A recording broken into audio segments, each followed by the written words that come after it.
it's really just feminine and masculine energy in a different way. I know this whole polarity thing is very popular right now, so I'll use this as an example. Is if I like a girl and I'm trying to pursue that woman, sometimes me ignoring that woman will bring that woman closer to me.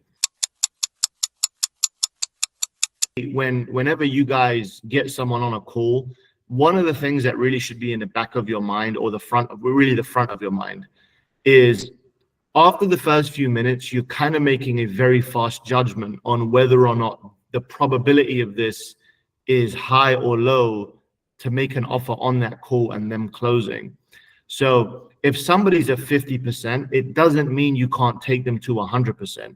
The question that you should ask yourself on the call is, if I try to push them to the 100% based on the conversation that I'm having, will it kill the deal, or could I close it, right? So there is this balance that you have to play with pushing and pulling, right? Like, do I pull this guy into the close, or is this the kind of guy I need to push? That's really what it is. And if you look at my first video on school, I talk about this concept a lot. It's really just feminine and masculine energy in a different way. I know this whole polarity thing is very popular right now, so I'll use this as an example. Is if I like a girl and I'm trying to pursue that woman, sometimes me ignoring that woman will bring that woman closer to me.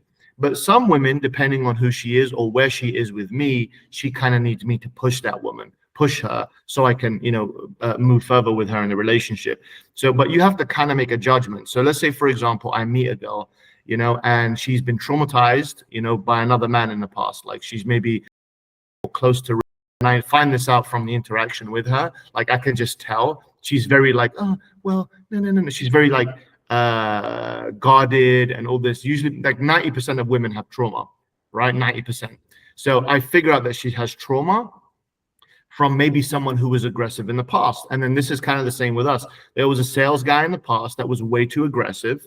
And that person now is very, risk averse to moving too fast with the closer, because they either bought something too fast and they were burned, or the salesperson had a very bad experience with. So it's kind of the same. Like, some guys have pushed the girl too hard. So what do? I just play with that woman a lot more value and play at her pace, not at my pace, right? But then you'll meet the person who's like a super confident woman. She doesn't get scared in these situations. In fact, that she enjoys a little bit of flirting and pushing, and she can push you back because she has sexual confidence. Some of you maybe have met a woman like that. I love girls like that too, because I can be open. I don't have to hide and be like, okay, cool, take your time. Because you can actually have fun with those people. And those kinds of people are usually experienced buyers. They're experienced buyers. They've bought something in the past. They've bought a course before us, and they know you're a salesperson. And in that dating world, you can have a lot of fun with those guys. And if you watch my closing call with the handling uncertainty, I know I haven't got that many closing calls on my thingy, but that one is a very typical example of someone that knows I'm a sales guy. I'm cool. I'm open about it, and I'm pushing. And the probability, that's actually a second call close anyway, to be honest with you. Right. But that was a situation where he was trying to delay it. And I knew it was a good time to push. So what's my whole point about this is, when you start a call, the first thing you're trying to calculate and assess is, hey, is this the kind of person that I can take from 50 to 100 now? Or is this the kind of person that goes to 100% on their own, and I need to build a pathway for them to do it on their own? And the reason I say this is because you don't need to get a one call close of everyone, but you do need to get a close of everyone. Okay, so you do have to get to a point where you build a pathway for them so that they can say yes or no. It's just that we have a very binary profession. We don't have a very maybe profession.